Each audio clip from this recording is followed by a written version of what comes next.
오늘 은혜 받으실 하나님의 말씀은 빌립보서 1장 20절에서 21절까지의 말씀입니다. 신약 성경 318페이지입니다.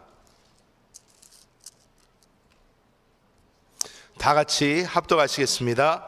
나의 간절한 기대와 소망을 따라 아무 일에든지 부끄러워하지 아니하고 지금도 전과 같이 온전히 담대하여 살든지 죽든지 내 몸에서 그리스도가 존귀하게 되게 하려 하나니 이는 내게 사는 것이 그리스도니 죽는 것도 유익함이라. 아멘.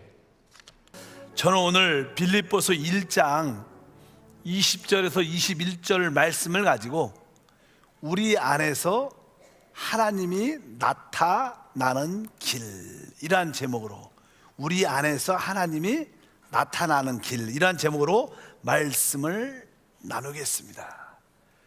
우린 한 번쯤은 진지하게 나는 왜 살까? 내가 이 땅에 존재하는 그 이유가 무엇일까? 하나님은 나를 왜 창조하셨을까? 이런 질문들을 다 해봤습니다. 그래도 거기에 대한 분명한 답을 내는 것은 그렇게 쉽지 않습니다. 어떤 누구도 하나님을 참되게 만나지 않은 사람들은 여기에 답이 있지 않습니다. 다만 순간적인 쾌락과 기쁨을 얻다가 그냥 인생을 끝나는 경우가 참 많습니다.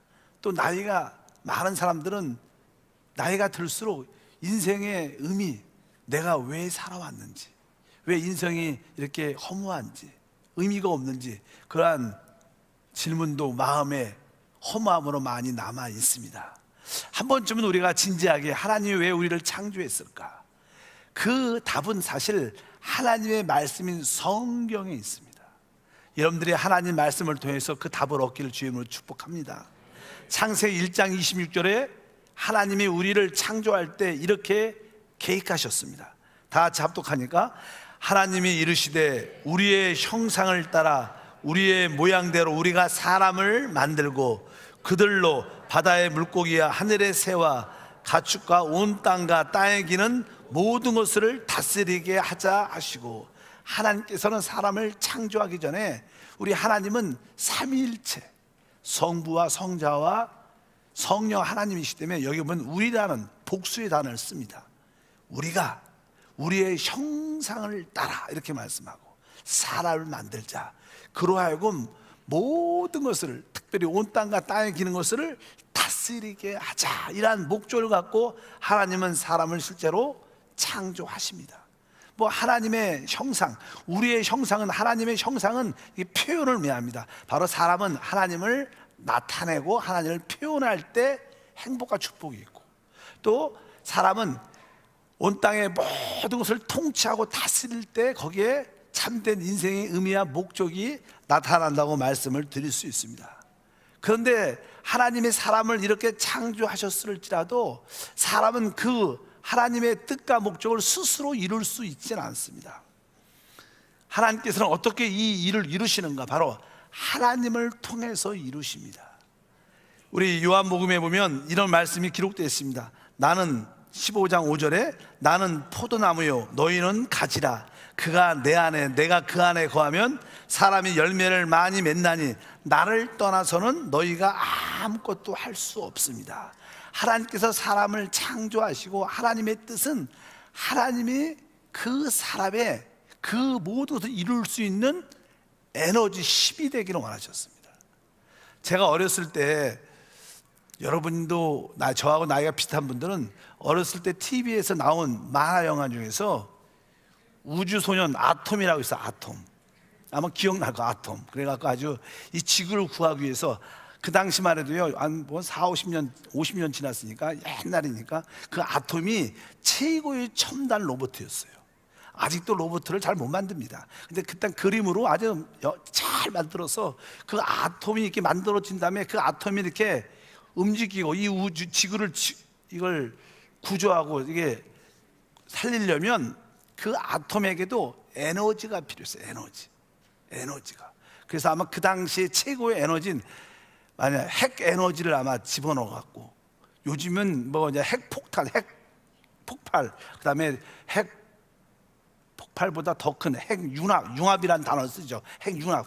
더 큰, 태양은 사실 핵 융합 수소 에너지 융합을 통해서 이렇게 계속 열이 발산된다고 보통 이렇게 말을 우리 과학적으로 배웠었는데 기억이 나는데, 어쩐지 그 아톰에게 에너지가 있어야 그가 이 지구를 구하든지 무엇을 할 겁니다. 그도 종종 이 지구를 구하기 위해서 많은 일을 하다가 종종 그가 에너지가 떨어져서 동작이 안 할 때가 종종 있을 때 에너지를 보충받은 그런 기억이 많이 나요.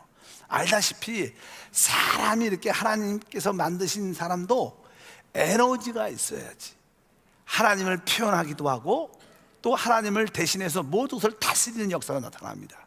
사람의 에너지는 무엇일까?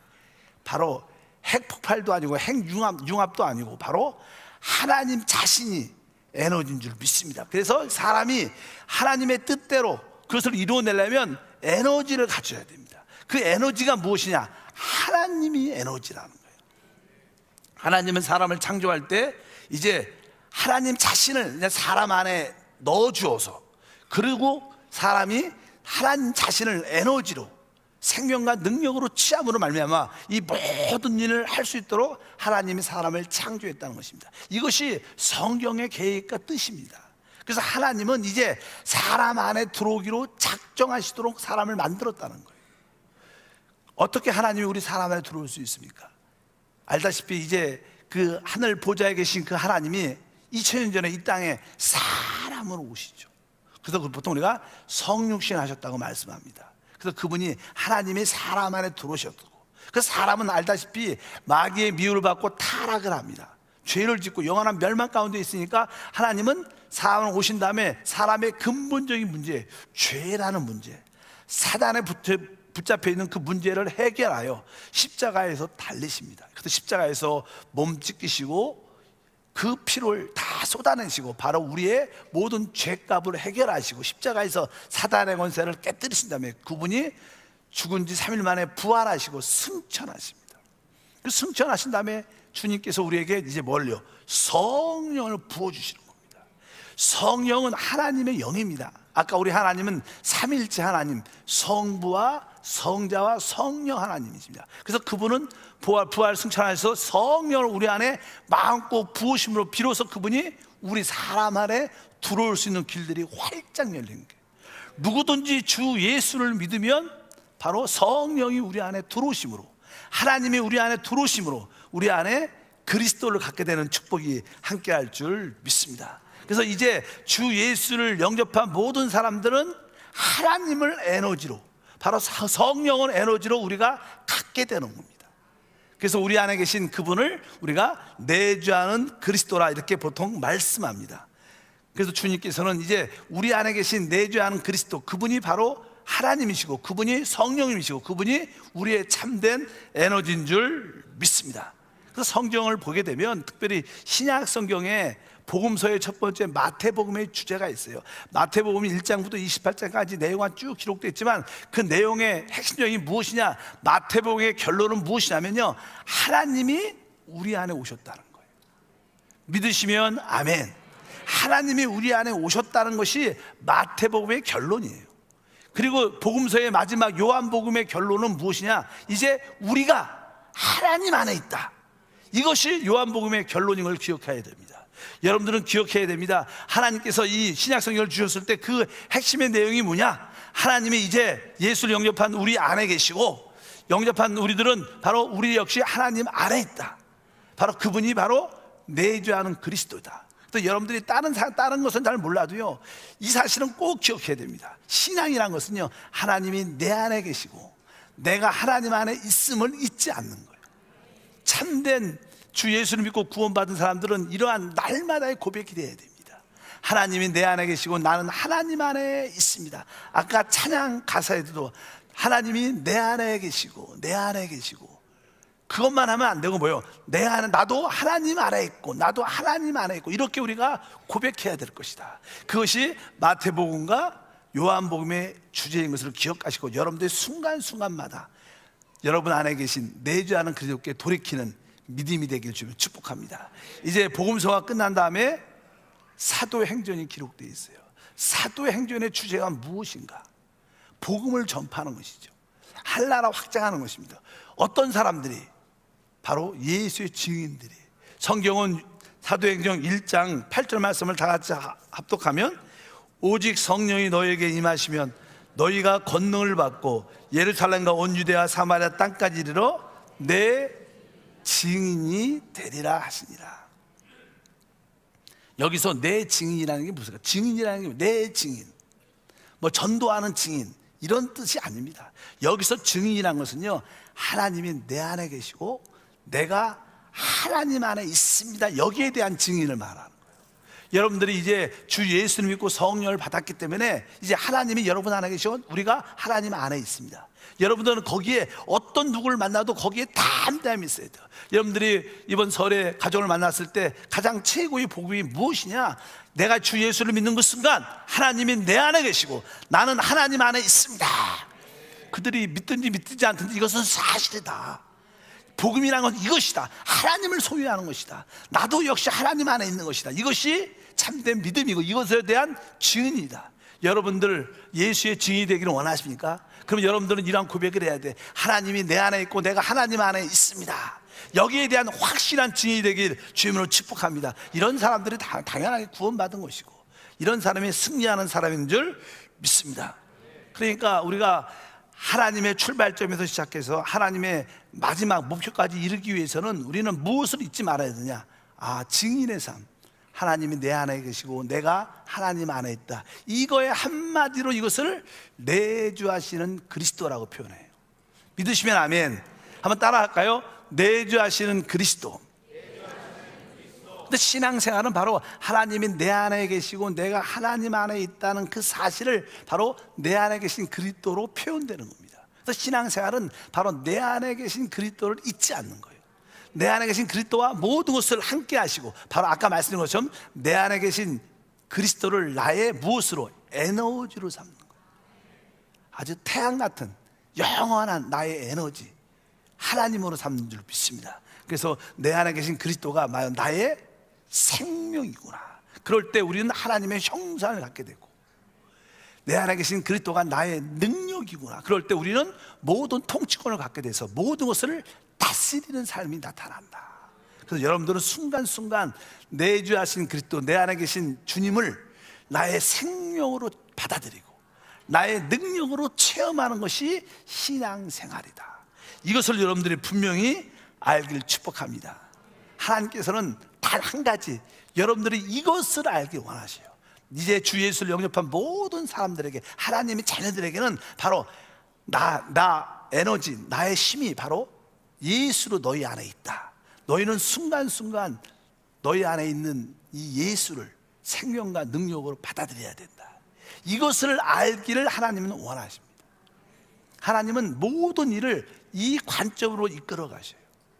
그럼 어떻게 우리가 이 내주하시는 그리스도를 나의 생명과 능력으로, 나의 에너지로 마음껏 체험할 수 있는가? 근데 하나님의 뜻은 우리가 그분을 체험하는 것인데 사람들은요 타락을 했습니다.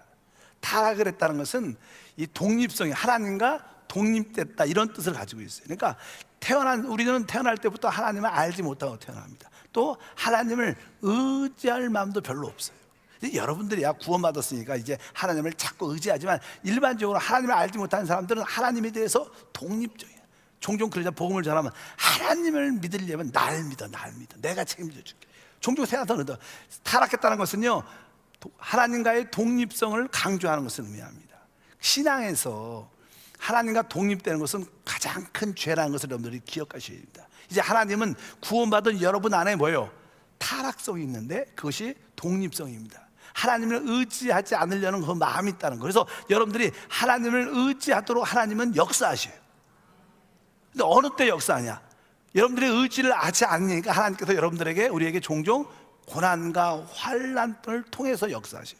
처음에는 고난과 환난을 받으면 우리 힘으로 노력을 많이 하다가 이제 한계를 느낄 때 나중에는 결국 손을 털면 하나님 도와주십시오. 하나님 살아계시면 한번 도와주십시오. 그러면서 사람들은 하나님을 찾게 됩니다. 그래서 하나님을 우리가 내적으로 누리기 위해서 하나님은 우리에게 고난과 환난을 통해서 우리의 거역성과 독립성을 제거하는 일을 하신다. 성경의 고린도후서 1장 8절과 9절에 이렇게 표현합니다. 다 같이 합독하면, 형제들아 우리가 아시아에서 당한 환난을 너희가 모르기를 원하지 아니하노니 심의 겹도로 심한 고생을 당하여 살 소망까지 끊어지고 우리는 우리 자신이 사형 선고를 받은 줄 알았으니 이는 우리로 자기를 의지하지 말고 오직 죽은 자를 다시 살리시는 하나님만 의지하게 하려 하심이라. 사도 바울이 그 동역자들과 사역을 할 때 아시아에서 너무나 큰 고난과 환난 가운데 있었어요. 그들이 무엇을 했습니까?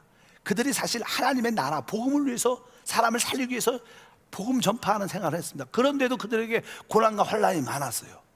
그 이유가 무엇입니까? 당연하게 우리는 생각하죠. 사도 바울과 동역자들이 하나님 나라를 위했으니까 하나님이 그들의 모든 고난과 환난을 다 제거해주고 길들이 활짝 착착착 열려야 되는데, 반대로 너무나 고난과 환난이 커서 사형 선고를 받았다는 정도로 힘이 들었어요. 근데 거기서 사도 바울이 고백하죠. 왜 우리에게 이런 고난과 환난이 있었느냐? 그것은 하나님께서 우리가 우리 자신을 의지하지 말고 오직 죽은 자를 다시 살리시는 하나님만을 의지하게 하려 합니다.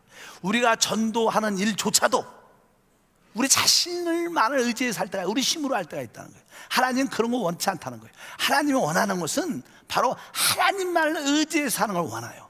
전도하는 일이 중요한 게 아니라 하나님을 의지해서 전도하는 게 중요해요. 봉사하는 게 중요한 게 아니라 하나님만 의지하고 봉사하는 게 중요한 거예요. 뭐 찬양도, 성가대에서 아름다운 찬양도 아름답게 하는 게 중요한 게 아니라 하나님을 의지하고 찬양하는 게 중요하다는 거예요. 예배를 드리는 게 중요한 게 아니라 하나님을 의지하고 예배 드리는 게 중요하다는 거예요. 그럴 때 우리는 순간순간 우리 안에 계신 예수님을 나의 생명과 능력으로 받아들인다. 믿으시면 크게 아멘 하겠습니다. 그래서 종종 우리에게는 고난과 환난이 다가와요. 예수를 믿는 사람일지라도요, 고난과 환난이 계속 다가옵니다. 왜 고난과 환난이 다가와요? 그 이유는 딱 한 가지, 바로 내 안에 계신 그리스도를 의지하지 않으니까 그것이 오는 거예요. 보통 우리가 일반적으로 어떤 사람에게 질병이 다가오고 직장에서 실직하고 또 여러 가지 문제 자녀에게 생기고 아주 힘든 일이 생기면 우리는 저 사람이 하나님의 죄를 져서 저런가 보다, 이렇게 생각을 종종 합니다. 근데 그것은 맞지 않습니다. 그렇지 않아요. 우리에게 고난과 질병과 어려움이 다가올 때 우리가 죄를 져서, 우리가 악하기 때문에 그것이 우리에게 다가오는 게 아니라는 겁니다. 그리고 이유가, 다가오는 이유는 딱 하나입니다. 우리가 하나님을 의지하지 않기 때문에, 우리 안에 계신 예수님을 의지하라고, 이것을 깨달으라고 고난과 환난이 다가오는 거예요. 믿으시면 크게 아멘. 여러분들이 고난과 환난이 지금 있습니까? 왜 그런 고난과 환난이 있습니까? 여러분들이 여러분 안에 계신 예수님을만을 의지하지 않으니까, 그것만을 의지해야지 답인데 하나님이 그것을 의지하라고 자꾸만 고난과 환난을 주는 겁니다. 여러분들이 순간순간 고난과 환난이 다가올지라도 오직 내 안에 계신 예수님만 나의 답이십니다. 오직 내 안에 계신 예수님만, 주님만을 의지합니다. 이렇게 여러분들이 그분께 돌이키면 고난과 환난은 다 가라앉고 사라지고 우리가 이기는 축복과 은혜가 함께할 줄 믿습니다. 사도 바울조차도 육신의 연약한 질병을 하나 가지고 있었어요. 근데 그 질병이 그의 사역에 많은 어려움을 줬습니다. 그래서 사도 바울 같은 사람도 3번이나 하나님 복음 사역을 하는데 이 질병이 나에게 너무 방해가 됩니다. 하나님, 이 질병, 이 연약함을 제거해 주시옵소서. 이렇게 3번이나 성경에 기도했다고 말씀했습니다. 근데 하나님이 답을 주셨는데, 그 답이 뭐냐면 12장 9절 고린도후서 읽어보니까, 나에게 이르시기를 내 은혜가 내게 족하도다. 이는 내 능력이 약한 데서 온전하여 짐이라 하신지라. 그러므로 도리어 크게 기뻐함으로 나의 여러 약한 것들에 대하여 자랑하니 이는 그리스도의 능력이 내게 머물게 하려 하심이라. 우리 하나님께서는 사도 바울에게 그 질병을 제거해 주지 않고 그냥 우리 주님께서 그 질병을 놔두시면서 내 은혜가 내게 족하다. 이것은 내가 온전해지기 때문에, 실제로 우리에게 연약함이 있으면요, 우리는 하나님을 찾을 수밖에 없어요. 근데 하나님을 밖에서 찾는 게 아니라 어디 계신 하나님을, 내 안에 계신 하나님을 찾는 거예요. 내 안에 예수님이 계시지, 이분이 내 생명이지, 이분이 내 능력이지, 이분이 내 해답이지. 자꾸만 그분께 돌이키고 그분을 의지하니까 그분의 능력이 흘러나와 많은 역사를 일으킨다는 거예요. 우리에게 문제는 사라지지 않고 우리에게 질병은 사라지지 아니할지라도 우리는 그 문제와 질병보다 더 뛰어난 일들을 할 수 있다는 것이 하나님의 역사이심을 믿습니다. 그래서 하나님은 우리 안에 계신 주님을 우리가 더 깊이 체험할 수 있도록 종종 우리에게 고난과 환난을 허락한다는 거예요. 고난과 환난이 다가올 때마다 하나님께서 나에게 내 안에 계신 예수님께 돌이키라는 신호구나, 시그널이구나, 이것을 기억하셔야 돼요. 고난과 환난이 다가온다 그러면 내 안에 계신 주님을 내가 또 잊어버렸구나, 잊었구나, 내가 그분을 붙잡아야 되는데 또 까먹었구나, 내가 그분께 돌이키자. 주여, 내 안에 계신 주님이 나의 생명입니다. 주님이 내 능력이십니다. 주님만 의지합니다. 주님만 의지합니다. 이렇게 돌이킬 때 여러분들은 그 고난과 환난도 이기는 힘을 갖게 된다. 믿으시면 아멘. 바로 이렇게 하나님은 그리스도를 우리의 생명과 능력으로 취하도록, 나타나도록 역사하신다. 두 번째는 우리 안에 주님을 더 뜨겁게 느낄 수 있는 길은 바로 성령 세례와 성령 재충만을 통해서 역사하십니다. 아까 우리 안에는 거역성과 독립성이 있는데 그것을 제거하기 위해서는 하나님께서 고난과 환난을 주시지만 우리 안에는 있어야 할 것이 있어야 돼요. 하나님의 요소가 많이 채워져야 됩니다. 그 하나님의 필요한 것들이 무엇을 통해서? 성령 세례와 성령 재충만을 통해서 하나님께서 우리 안에 또한 부어주십니다. 없앨 것은 깨끗이 없애주시고 그 빈자리에 성령을 채워주신다는 거예요. 성경을 말씀합니다. 다 같이 에베소서 5장 17절과 18절 읽어보면, 그러므로 어리석은 자가 되지 말고 오직 주의 뜻이 무엇인가 이해하라. 술 취하지 말라. 이는 방탕한 것이니 오직 성령으로 충만함을 받으라. 우리가 주 예수를 믿으면 우리 모두가 다 성령 세례를 받고, 성령 세례를 받은 사람들은 성령의 충만함을 지속적으로 체험해야 됩니다. 우리 여의도 순복음교회가 가장 부흥되고 뜨거웠을 때가 70년과 80년대입니다. 80년대와 90년대까지인데, 그때 여의도 순복음의 성도들이 90% 이상이 방언을 했어요. 90% 이상이. 그러나 요즘에 여의도 순복음교회도 그렇고 일반 우리 순복음교회들도 이 통계를 내보면 50%가 방언을 못해요. 그때 그 당시만 해도 90% 성도들 이상이 방언을 다 했습니다. 다 성령세를 받았다는 거예요. 성령 충만을 느끼고 있었다는 거예요. 그래서 교회에 하나님의 능력이 나타나고, 하나님의 은사가 나타나고, 기적이 나타나고, 기도의 능력이 나타나니까 큰 부흥을 한 줄 믿습니다. 뭐 하나님의 성령의 역사가 있었지만 요즘에는 그렇지 않아요. 요즘에는 성도들이 방언, 성령 세례 체험이 많지 않습니다. 뭐 담임 목사의 문제가 많죠. 우리 목사들이 더 안수하고 더 뜨겁게 기도하고 성령의 역사를 사모해야 되는데 부족한 것도 많지만 또 성도들도 간절히 그렇게 사모하는 마음도 별로 없어요. 어쩌든지 교회가 부흥되려면 성령 세례를 성도들이 받아야 돼요. 또 성령 재충만을 받아야 될 줄 믿습니다. 오늘도 오직 성령으로 충만을 받으라. 여러분, 이 성령이 곧 뭐예요? 예수 그리스도십니다. 그 성령을 예수 그리스도의 영, 하나님의 영이라고 말씀합니다. 그래서 여러분들이 성령 충만을 받는다는 것은 바로 예수로 충만하다는 뜻이고, 그러니까 여러분 안에 계신 예수님을 이렇게 느끼고 체험한다는 뜻을 가지고 있습니다. 여러분들이 성령 충만을 받을 때 바로 여러분 안에 계신 내주하는 그리스도를 생명으로 체험하고 그분을 능력으로 체험할 수 있다는 뜻을 가지고 있습니다. 그러면 이 성령 세례를, 성령 충만을 어떻게 받을 수 있는가? 성령 세례와 성령 충만은 믿음으로 받는 거예요. 갈라디아서 3장 2절 말씀을 다 같이 읽어보면, 내가 너희에게 다만 이것을 알려 하노니 너희가 성령을 받은 것이 율법의 행위로냐 혹은 듣고 믿음으로냐. 성령을 받는 것은 듣고 믿음으로 받는다는 거예요. 그러니까 여러분들이 이 믿음이란 단어는 하나님 말씀을, 복음의 말씀을 듣는 걸 말하고, 복음의 말씀을 들을 때 여러분들은 하나님이 나를 위해서 모든 걸 다 이루어 놓으셨구나, 이것을 깨닫는 거예요. 복음이라는 것은요, 하나님의 모든 것을 우리를 위해서 이루어 놓으셨다는 거예요. 믿으시면 아멘. 그 복음을 믿는 거예요. 하나님이 예수 그리스도를 통해 나에게 모든 것을 다 이루어 놓으셨다. 예수님이 십자가에서 마지막에 내가 다 이루었다. 그것을 믿는 것이 믿음입니다. 그 복음의 말씀을 믿을 때 우리는 마음속에 은혜를 느끼죠. 야, 하나님 나를 위해서 다 이루셨다니. 이렇게 은혜를 느낄 때 성령이 부어지는 거예요. 그래서 우리가 믿음, 성령, 은혜는 똑같은 단어예요. 신약에서 단어는 다 또 이 단어입니다. 바로 복음, 복, 믿음, 성령, 은혜. 그러니까 은혜가 있는 곳에 성령이 있고 성령이 임하면 은혜를 느끼게 되어 있어요. 그럼 믿음이 나타나는 줄 믿습니다. 그래서 여러분들이 오늘 다시 한번 은혜를 받길 축복합니다. 믿음을 갖기를 축복합니다. 주님께서 날 위해서 모든 걸 다 이루셨어. 그래서 우리 신앙생활은 뭘 따라? 이제 우리 안에 계신 성령을 따라 사는 겁니다. 주 예수를 믿을 때 우리에게 제3을 주셨을 뿐만 아니라 하나님은 사실 우리에게 성령도 주신 거예요. 여러분 안에 뭐가 있어? 성령 충만함이 있습니다. 한번 따라 할까요? 내 안에 성령 충만함이 있습니다. 바로 그 성령 충만함이 내주하신 그리스도입니다. 여러분 안에, 내 안에 계시는 그리스도를 이렇게 영적으로 체험하고 느낄 때 여러분들 성령 충만한 사람이에요. 그래서 성경은 이렇게 말합니다. 갈라디아서 5장 16절 다 읽어보니까 내가 이르노니 너희는 성령을 따라 행하라. 육체의 욕심을 이루지 아니하리라. 그러니까 신앙생활은 무엇인가? 이제 내 안에 계신 성령을 따라 사는 것이다. 성령을 따라 사는 것은 바로 내 안에 계신 내주하는 그리스도를 따라 사는 것입니다. 여러분 안에 계신 예수 그리스도를 무엇으로? 내 생명으로 받아들이겠다. 그분을 내 능력으로 취한다. 그럴 때 여러분들은 성령 충만한 사람이고, 그럴 때 하나님의 영광과 축복이 나타날 줄 믿습니다.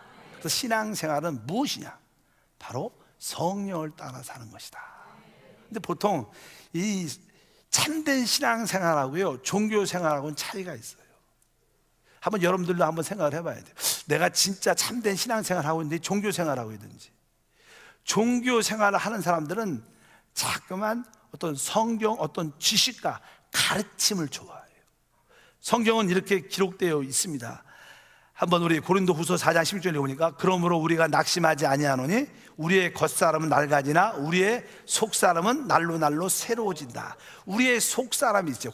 속사람은 거듭난 우리의 영을 말하는데, 우리의 거듭난 영은 어느 때 날로 새로워지냐면 바로 우리가 기도할 때 새로워지는 거예요. 교회 생활은, 참된 신앙생활은 기도하는 사람을 말해요. 기도해야 우리 속사람이 새로워질 수 있습니다. 많은 사람들이 이렇게 성경 공부 하지 말라는 뜻이에요. 우리도 하잖아요. 한세 제작 코र्스. 성경 공부는 지식을 가르치는 겁니다. 가르침입니다. 가르침은 대부분 생각 속에 역사하는 거예요. 그러나 기도는 우리 영의 뜨거워짐을 갖는 거예요. 믿으시면 아멘. 여러분들은 어떻게 가르침보다 기도하는 것을 훨씬 더 중요해야 돼요. 성경 공부하는 것보다 기도하는 것을 훨씬 더 중요한 것이 중요합니다. 뭐 성경 공부도 중요합니다. 기도하는 것도 중요하고, 그러나 참된 신앙생활은 바로 우리 안에 성령을 따라 사는 것을 기억해야 될 줄 믿습니다. 실제로 뭐 이것은 조금 비유가 조금 섭섭하게 들릴 수도 있지만, 어떤 신학교 대학 유명한 교수가 있어요. 근데 그 교수는요 성경 강의를 그렇게 잘해요. 그런데 그분이 강의 끝나고 꼭 자기 사무실에 가서 담배를 꼭 펴요. 신학 교수인데. 그분이 구원을 받았겠죠. 구원 받았습니다. 근데 그분은 성령 세례를 받지 못한 거예요. 그러니까 아무리 성경 지식을 많이 한다고 능력의 신앙생활이 있는 것은 아니라는 거예요. 여러분, 신앙생활은요 바로 기도에서 성령 충만함을 따라 사는 거예요. 그것을 기억하기를 바랍니다. 성경 지식을 많이 한다고, 가르침을 많이 배운다고, 성경 공부를 많이 했다고 신앙이 좋은 건 별개의 문제예요. 여러분들이 기도하고 속사람이 날마다 새로워지기를 주의 이름으로 축복합니다. 또 참된 신앙생활과 종교생활과의 차이점은요, 이 종교생활 하는 사람은 자꾸만 어떤 형식과 의식을 중요하게 여겨요. 보통 우리 개신교, 우리 교회 같은 경우는 의식이 딱 두 가지밖에 없어요. 하나는 바로 침례를 받아야 되는 거, 침례 받는 거. 또 하나는 첫째 주에 바로 성찬 때는 어떤 의식을 갖습니다. 이건 의식도 사실 이것은 성령 안에서 해야 되죠. 우리 교회는 보통, 우리 개신교는 바로 침례와 성찬만의 의식을 갖어요. 그러나 캐톨릭 같은 데는 의식이 많습니다. 어떤 경건하게 기도의 모습, 자세들 여러 가지, 결혼 예식 뭐 많습니다. 너무나 의식이 강하니까 살아있는 예수님을 느끼지 못해요. 우리의 신앙은 어떤 형식과 의식이 아니라 내 안에 살아있는 주님과 사는 거예요. 믿으시면 크게 아멘 하겠습니다. 여러분들이 우리가 침례조차도 성령 안에서 받아야 되고, 성찬조차도 성령 안에서 받아야 되고, 우리 모든 봉사조차도 어디에서? 성령 안에서 해야 진짜 안에 계신 그리스도를 느끼는 것이다. 그래서 여러분들이 참된 신앙인이 돼야지, 형식과 의식을 붙잡는 신앙이 돼서는 안 된다. 그래서 갈라디아서 5장 2절에 이렇게 말하죠. 보라, 나 바울은 너희에게 말하노니 너희가 만일 할례를 받으면 그리스도께서 너희에게 아무런 유익이 없으리라. 할례라는 것은 외적인 어떤 의식을 말하는 거예요. 외적인 의식. 자꾸만 할례를 강조하고, 이러한 모습, 외적인 행동을 강조하고, 이런 모습을 강조하다 보니까 우리 강하게 그런 할례를 받으면 그리스도와 유익이 없다, 상관이 없다는 거예요. 우리 신앙생활은 형식과 의식을 초월해서, 그렇다고 형식과 의식을 버리라는 뜻이 아니라 그 안에 실제 성령이 있어야 된다는 거예요. 여러분들 모두가 성령과 함께 모든 것을 함께하는 우리 모두가 되어야 될 줄 믿습니다. 그래서 바울은 결국 이렇게 고백을 합니다. 빌립보서 1장 20절, 오늘 본문 말씀 다 같이 읽어보니까 나의 간절한 기대와 소망을 따라 아무 일에든지 부끄러워하지 아니하고 지금도 전과 같이 온전히 담대하여 살든지 죽든지 내 몸에서 그리스도가 존귀하게 되게 하려 하나니 이는 내게 사는 것이니 그리스도니 죽는 것도 유익함이라. 쉽게 말하면 이런 뜻입니다. 우리의 삶의 가장 큰 목적은, 그것이 고난이든 축복이든 그리스도를 얻는 것이 하나님의 뜻이라는 거예요. 여러분들이 질병 가운데 있다. 질병을 앓는 게 중요한 게 아니죠. 질병을 앓을 때 누구를 얻어야 돼요? 그리스도를 더 깊이 만나야 돼요. 여러분 사업에 성공을 했다. 사업 성공하는 게 중요한 게 아니에요. 사업 성공하는 그런 가정 가운데 그리스도를 더 많이 얻어야 돼요. 부부싸움을 했다. 부부싸움을 한 게 중요한 게 아니에요. 부부싸움을 할 때 누구를 얻어야 돼요? 그 다툼을 통해서 예수님을 더 많이 조금씩이라도 얻어내면 그것이 진짜 신앙이라는 거예요. 여러분 모두가 그런 은혜가 있기를 축복합니다. 오늘 예배도 마찬가지. 오늘 예배를 통해서 여러분들 무엇을 얻어야 돼요? 내 안에 계신 주님을 좀 더 깊이 얻어야 돼요. 그럴 때 이 예배는 진짜 예배라는 거예요. 참된 신앙생활은 바로 우리 안에 계신 그리스도입니다. 하나님은 계속 우리 안에 계신 그리스도가 모든 성도들이 순간순간 그분을 나의 생명으로 받아들이고, 그분을 내 능력으로 받아들이고, 이제 하물며 이 그분만을 나의 모든 것으로 받아들이고 순간순간 살아갈 때 여러분들은 최고의 신앙인, 최고의 하나님 아들, 최고의 축복을 받게 될 줄 믿습니다. 그런데 우리는 너무 안에 계신 주님을 너무 자주 잊습니다. 또 내 안에 계신 주님을 거의 기억을 잘 못해요. 그래서 하나님께서 종종 어떤 문제도 주고 사고도 나고 어려움이 다가오는 이유는 단 한 가지, 그것을 기억하라고. 그러니까 어떤 어려움이 다가오고 문제가 나고 사고가 생길 때마다 내가 또 내 안에 계신 주님을 잃어버렸구나. 주님께 돌이킵니다. 주님이 내 생명입니다. 주님이 내 능력입니다. 주님이 나의 모든 것인데 하나님 감사합니다. 또 그분께 자꾸만 돌이키면요, 그런 문제도 다 이기고 해결하시는 길들이 활짝 열릴 줄 믿습니다.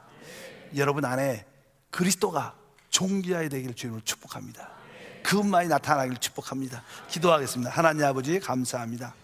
오늘 말씀을 통해서 다시 한번 하나님의 뜻과 목적을 깨닫고 이제 우리 안에 계신 하나님이 순간순간 나타날 수 있도록 늘 우리 영 안에 계신 주님께 돌이키고 바라보고 그분을 생명과 능력으로 취하는 믿음의 삶이 되게 도와 주옵소서.